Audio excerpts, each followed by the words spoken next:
इस वीडियो में हम आपको बताने वाले हैं क्लास 10th का बिहार बोर्ड का हिंदी बुक। ठीक है, ये काव्य खंड है और काव्य खंड का ये 5वां चैप्टर है। कौन सा है? 5वां चैप्टर है जिसका नाम है भारत माता। आप हमारे साथ अंत तक जुड़े रहें और इस बार एग्जाम के रिजल्ट में गर्दा उड़ा देना है, जैसे कि इस बार पिछले स्टूडेंट ने गर्दा उड़ाया है 445 नंबर ला करके। तो चलिए शुरू करते हैं। अच्छा से आपको समझाएंगे, फिर उसका प्रश्न उत्तर भी बताने वाले हैं। हमारे साथ जुड़ जाइए, सब्सक्राइब कर लीजिए। देखिए अब यहाँ पर देखिए हमारा जो शीर्षक है जिसका नाम है भारत माता। अब जानते हैं कवि परिचय जो एग्जाम में पूछा जाता है, ध्यान से समझिएगा। ठीक है, लेखक परिचय, लेखक सुमित्रानंदन पंत हैं। कौन है? सुमित्रानंदन पंत, जिनका जन्म 20 मई 1900 ईस्वी को हुआ था। 20 मई 1900 ईस्वी को अल्मोड़ा जिला के कौसानी गांव है जो उत्तरांचल में पड़ता है, वहां हुआ था। और इनकी मृत्यु 28 दिसंबर 1977 ईस्वी को हुआ था। जन्म 20 मई 1900 ईस्वी को, मृत्यु 28 दिसंबर 1977 को हुआ था। पिता का नाम गंगा दत्त पंत और माता का नाम सरस्वती देवी। ठीक है, माता का नाम सरस्वती देवी। देखिए पंत जी के, अब देखिए पंत जी के क्या थे? पंत जी के माता का निधन इनके जन्म के 6 घंटे के बाद हो गया। जब पंत जी जन्म लिए तो जन्म के मात्र 6 घंटे के बाद इनकी माता का मृत्यु हो गया, इसलिए इनका लालन पालन प्रकृति के गोद में हुआ। बताइए, जिनकी माँ जन्म के तुरंत बाद मर जाए तो बताइए उसका लालन पालन भगवान के ही हाथों होता है। इन्होंने प्राथमिक शिक्षा गांव में तथा माध्यमिक शिक्षा बनारस में पाई।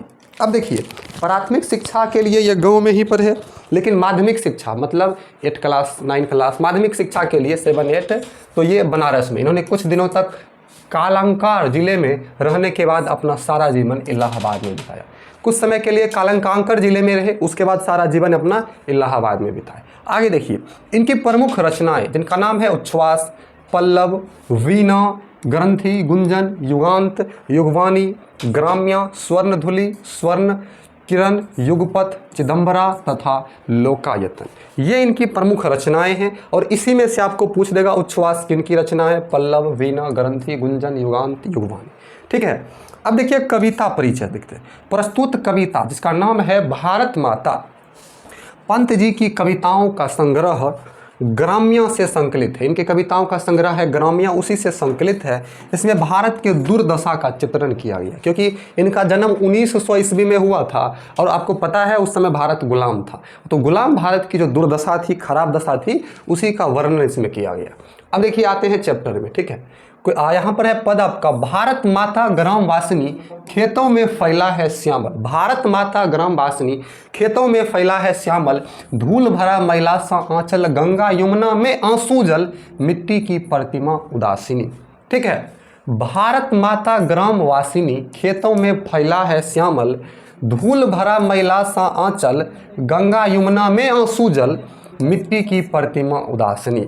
अब देखिए आपको बताते हैं इसका अर्थ क्या होता है। इसमें पंत जी कहते हैं कि भारतीय ग्रामीणों की दुर्दशा का चित्र प्रस्तुत करते हुए कहते हैं कि भारत की आत्मा गांव में निवास करती है। आपको क्वेश्चन भी पूछेगा भारत माता कहाँ निवास करती है, तो भारत माँ की आत्मा गांव में निवास करती है, जहाँ खेत सदा हरे भरे रहते हैं। गांव में क्या रहते हैं? खेत हरे भरे रहते हैं, फसल लहलहाते हैं, किंतु यहाँ के निवासी शोषण की चक्की में पिसकर मजबूर दिखाई देते हैं। यहाँ के निवासियों को शोषित किया जाता है, इनको लूटा जाता है, इन्हें कमज़ोर किया जाता है, बहुत दुखी रहते हैं। गंगा यमुना के जल उनकी व्यथा के प्रतीक हैं।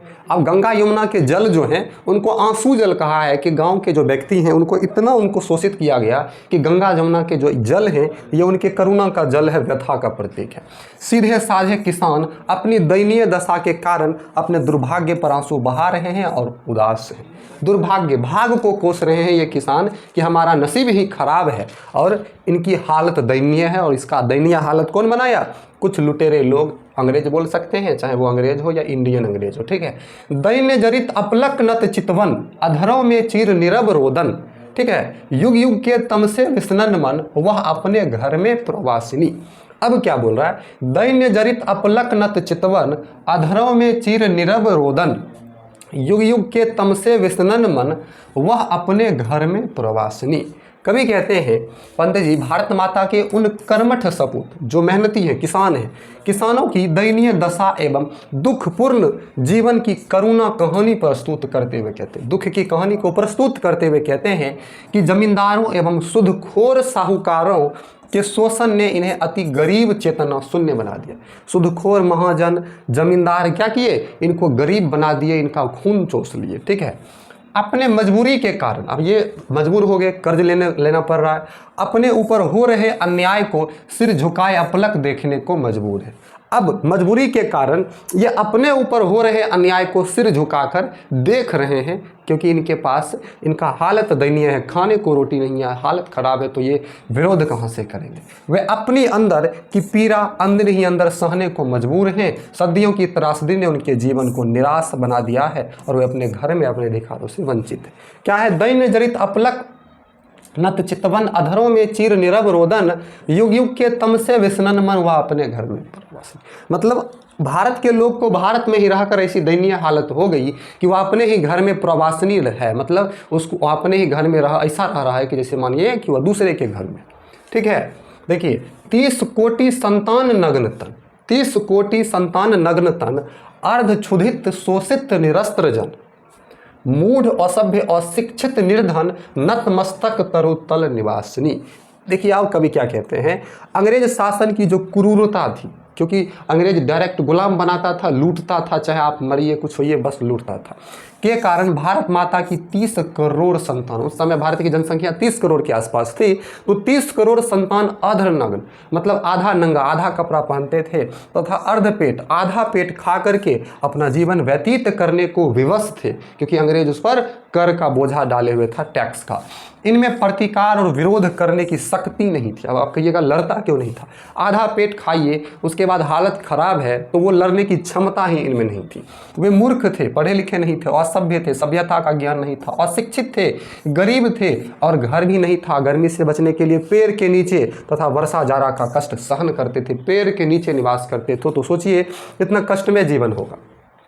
स्वर्ण सस्य पर पद तल लंठित, ठीक है, स्वर्ण सस्य पर पद तल लुंठित, धरती सा सहिष्णु मन कुंठित, यहाँ पर लुंठित होगा। ठीक है, करंदन कंपित अधर मौन सिमित, राहु ग्रसित सरदेंदु हासिनी। सरदेंदु हासिनी किन्हें कहा गया है, भारत माता को कहा गया है। कवि पंत जी कहते हैं कि जिनकी पक्की फसल, पकी हुई जो फसल पक जाता है, हम लोग काटते हैं, सोने के समान दिखाई पड़ता है। जब फसल पक जाता है तो सोने की जैसे दिखाई पड़ती है, गोल्ड की तरह।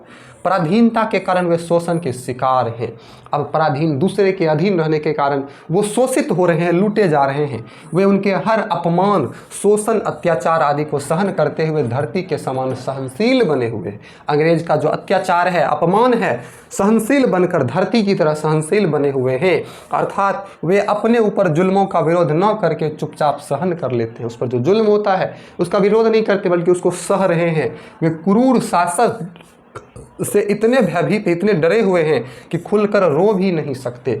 इसी हालत खराब है। देशवासियों की ऐसी दुर्दशा और विवशता देखकर कभी दुख से भर जाता है। कभी को दुख होता है कि जिस देश के वीरों की गाथा, जिस देश की वीरों की गाथा संसार में शरद पूर्णिमा की चांदनी के समान चमकती थी। शरद पूर्णिमा की जो चांदनी होती कितना चमकती है ना, सरदेंदु हासिनी।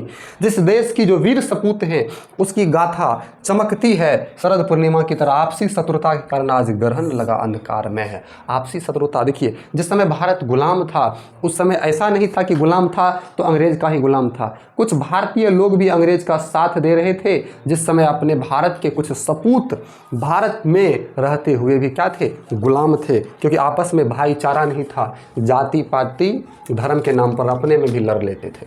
चिंतित भीरी कुटी क्षितिज तिमिर अंकित, चिंतित भीरी कुटी क्षितिज तिमिर अंकित, नमित नयन नभ वाष्प आच्छादित, आनंद श्री छाया शशि उपमित, ज्ञान मूढ़ गीता प्रकाशनी।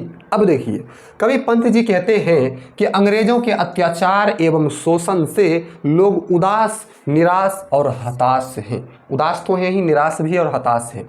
यानी वातावरण में घोर निराशा छाई हुई है। देशवासियों की ऐसी मन की स्थिति पर कवि आश्चर्य प्रकट करते हुए कहते हैं, देशवासियों की ऐसी स्थिति है जिस पर कवि कहते हैं जिसके मुख की शोभा की उपमा चंद्रमा से दी जाती है, जिस भारत माँ के मुख की चंद्रमा से तुलना की जाती है या जाती थी, या फिर जहाँ गीता जैसे प्रेरणादायी ग्रंथ है। आज भी देखिएगा हम गीता पर हाथ रख के कसम खाते हैं कोर्ट में, तो वही गीता जैसी प्रेरणा देने वाली ग्रंथ है।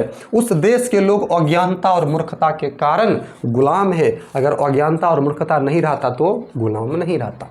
सफल आज उसका तप संयम पिला अहिंसा स्तन्य सुधोपम हरती जनमन भय भव तम भ्रम जग जननी जीवन विकासनी।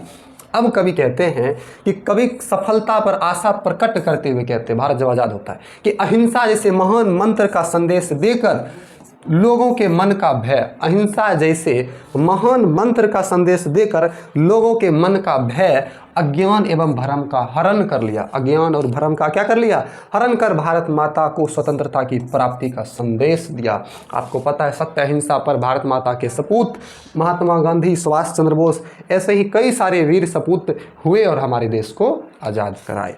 तो अर्थ पूरा हमने समझा, ठीक है। लाइक करके सब्सक्राइब कर लीजिए, प्लेलिस्ट चेक कीजिए, बहुत सारा वीडियो है। अब चलते हैं हम प्रश्न उत्तर की ओर, ठीक है। क्वेश्चन हमारा है, कविता के प्रथम अनुच्छेद में कवि भारत माता का कैसा चित्र प्रस्तुत करता है। देखिए, प्रथम अनुच्छेद में कवि ने भारत माता के रूपों का सजीवात्मक रूप प्रदर्शित किया है। गांव में बसने वाली भारत माता आज धूल धूसरित है, धूल में मिला हुआ है, सस्य श्यामला न रहकर उदासीन बन गई है। उसका आंचल मैला हो गया है। गंगा यमुना के निर्माण जल प्रदूषित हो गए हैं। इसकी मिट्टी में पहले जैसी प्रतिमा और यश नहीं है, ठीक है। आज यह उदास हो गई है। ये कवि का वाणी है, आप लोग कविता में आपको बताए ही थे। दूसरा क्वेश्चन है, ये क्वेश्चन वीवीआई है। ये क्वेश्चन जो है बहुत बार पूछा है आपका, ये क्वेश्चन वीवीआई। भारत माता अपने ही घर में प्रवासिनी क्यों बनी हुई है? देखिए, भारत को अंग्रेजों ने गुलामी की जंजीर में जकड़ रखा था। इस देश पर अंग्रेजी हुकूमत कायम थी। यहाँ की जनता का कोई अधिकार नहीं था। अपने घर में रहकर पराये दूसरे आदेश को मानना व्यवस्था थी। परतंत्रता की बेरी में जकड़ी काल के कुचक्र में फंसी विवश भारत माता चुपचाप अपने पुत्रों पर किए गए अत्याचार को देख रही थी, ठीक है। यहाँ की धरती दूसरे के अधीन थी, दूसरे के कब्जा में थी। भारत माँ के पुत्र स्वतंत्र विचरण नहीं कर सकते थे, घूम नहीं सकते थे। इसलिए कवि ने परतंत्रता को दर्शाते हुए मुखरित किया है कि भारत माता अपने ही घर में प्रवासिनी थी, मतलब अपने ही घर में दूसरों की तरह रहना ही प्रवासिनी। चलिए, आप लोग 8th क्लास में भी पढ़े होंगे प्रवास से आप क्या समझते हैं, ठीक है। देखिए, अब आगे आपका है क्वेश्चन, कविता में कवि भारतवासियों का कैसा चित्र खींचता है, ठीक है। कभी कभार ये भी पूछा गया है। प्रस्तुत कविता में कवि ने दर्शाया है कि परतंत्र भारत की स्थिति दयनीय हो गई है, खराब हो गई है। अंग्रेजों ने सुसंपन्न, सुसंस्कृत, सभ्य, शिक्षित और सोने की चिड़िया स्वरूप भारत को निर्धनता, दीनता की हालत में ला दिया था। परतंत्र भारतवासियों को नंगे बदन भूखे रहना पड़ता था। यहाँ की 30 करोड़ जनता शोषित, पीड़ित, मूढ़, असभ्य, अशिक्षित, निर्धन एवं वृक्षों के नीचे निवास करने वाली थी। कवि ने भारतवासियों के दीन गरीबी हालात की यथार्थता को दर्शाया है, अर्थात तत्कालीन भारतीय मूढ़, असभ्य, निर्धन, अशिक्षित, क्षुधित का पराय बन गए हैं, मतलब गरीब थे, निर्धन थे, मूर्ख थे, अशिक्षित। चौथा प्रश्न भी बहुत बार पूछा गया है, इसीलिए इम्पोर्टेंट है, ठीक है। भारत माता का हास भी राहु ग्रसित क्यों दिखाई देता? नहीं कहता राहु से ग्रसित है, ग्रह ग्रसित है। विदेशियों के द्वारा बार बार लूटने रौंदने से भारत माता चित्र विकीर्ण हो गया है। मुगलों के बाद अंग्रेजों ने लूटना शुरू कर दिया। आज यह दूसरों के द्वारा रौंदी जा रही है भारत माता। जिस तरह धरती सब बोल सहन करती है, उसी तरह यह भारत माता भी सबका ध्वंस, उपद्रव आदि सहज भाव से सहन करती है। चंद्रमा अनायास राहु द्वारा ग्रसित हो जाता है बिना कारण ही, उसी तरह यह धरती भी विदेशी आक्रमणकारी जैसे राहु से ग्रसित हो जाया करती है, ठीक है। कवि भारत माता को गीता प्रकाशनी मानकर भी ज्ञान मूढ़ क्यों कहते हैं? मतलब जो गीता का प्रकाशन किया है, जिसके पुत्र जो है गीता में इतना अच्छा ग्रंथ लिखा है ज्ञान देने वाली, और फिर भी वहाँ के लोग मूर्ख हैं, ऐसा कवि क्यों कहते हैं, ठीक है। ध्यान से देखिएगा, अभी आपको समझाते हैं। देखिए, भारत सत्य, अहिंसा, मानवता, सहिष्णुता आदि का पाठ सारे विश्व को पढ़ाता था, किंतु आज इस क्षितिज पर अज्ञानता की प्रकाष्ठा चारों तरफ फैल गई है। लूट खसोट, अलगाववाद, बेरोजगारी आदि जैसी समस्या उसको निःशेष करते जा रहे हैं, खराब करते जा रहे हैं। मुखमंडल सदा सुशोभित रहने वाली भारत माता के चित्र धूमिल हो गए हैं, मिट्टी में मिल गए। धरती, आकाश आदि सभी इसके प्रभाव से ग्रसित हो गए हैं। आज सर्वत्र अंधविश्वास, अज्ञानता का साम्राज्य उपस्थित हो गया है। इसी कारण कवि ने इसे ज्ञान मूढ़ कहा है, मतलब ज्ञान लेकर भी मूर्ख बन जाना। देखिए, आगे आपका छठा प्रश्न है, कवि की दृष्टि में आज भारत माता का तप संयम क्यों सफल हुआ है। देखिए, विदेशियों द्वारा बार बार पद दलित करने के उपरांत भी भारत माता के स्वहृदयता के भाव को नहीं रौंदा गया है।